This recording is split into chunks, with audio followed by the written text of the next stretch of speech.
आपने देश के सामने झूठ क्यों बोला? सनातनियों के सामने झूठ क्यों बोला? झूठा मुख्यमंत्री, क्या कारण है? क्यों इतनी बड़ी जब घटना हो गई थी तो आप क्यों छुपा रहे थे?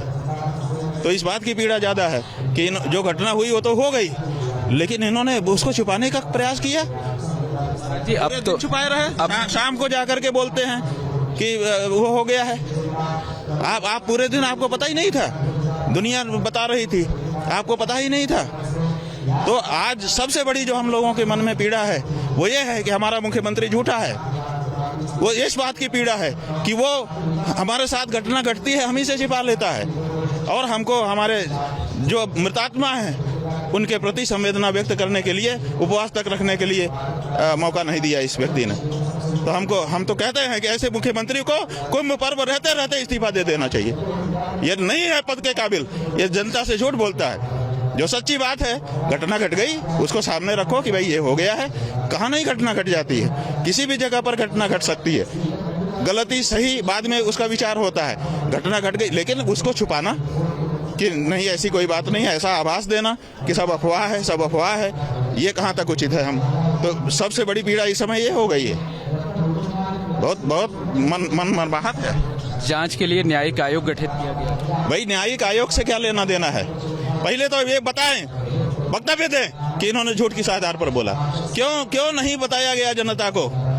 कल सवेरे से सबसे पहला उनका ट्वीट आया, हमने देखा, क्योंकि हम लोग उन्हीं पे भरोसा कर रहे थे कि मैं मुख्यमंत्री जी देख रहे हैं, जो घटना होगी वही बताएंगे। जैसे ही मीडिया में आने लगा, सोशल मीडिया में, कि भगदड़ हुई है, मृत्यु हुई है, तो हम लोगों ने सोचा कौन एकदम प्रामाणिक कौन होगा।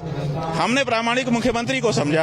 उनका ट्विटर देखते रहे, जो एक्स आजकल हो गया है, उस एक्स को देखते रहे कि उस पे व्यक्ति स्वयं बोलता है तो स्वाभाविक है वो तो सही बोलेंगे। उन्होंने पहले मौनी अमावस्या की बधाई दी, 3 पैराग्राफ लिख करके, 3 बड़े पैराग्राफ लिखे उन्होंने और बधाई दी। इससे लगा कि भाई ये तो अच्छे से बधाई दे रहे हैं, कोई दिक्कत नहीं है, इनको तो हर जानकारी हो गई। उसके कुछ देर बाद फिर उनका आया और उसमें भी 2-3 पैराग्राफ लिखे और अंत में लिखा एक लाइन में, अफवाहों पर ध्यान न दे। तो लगा कि भाई कुछ अफवाहें हैं, उनका खंडन कर रहे हैं, घटना नहीं घटी है। और फिर 10 बजे तो उनका वक्तव्य ही आ गया, 10:30 बजे। तो अब ये सवाल है कि ये क्यों सच जो घटना घट गई थी उसको छुपा क्यों रहे थे? अधिकारियों की लापरवाही है, कहीं ना कहीं लापरवाही नहीं है। जो कुछ हुई होगा वो तो जांच से पता चलेगा कि किसकी लापरवाही है या किसकी गलती है या कोई षड्यंत्र है, क्या है, ये सब जांच से पता चलेगा। अभी जो बात है वो ये है कि मुख्यमंत्री जो घटना घट गई थी उसके बारे में छुपा क्यों रहे थे? अगर मृत्यु हुई थी तो फिर इन्होंने क्यों ये आभास कराया कि अफवाह है, कुछ भी मृत्यु नहीं हुई है? ये सबसे बड़ा सवाल है। पूरा दिन छिपाए रहे।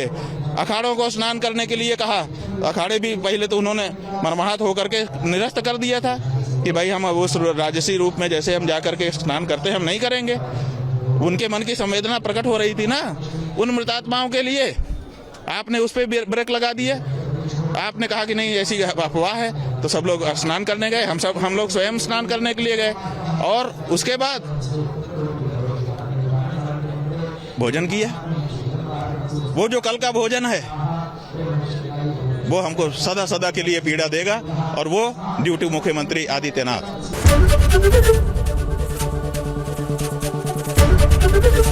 एबीपी गंगा, खबर आपकी, जुबान आपकी।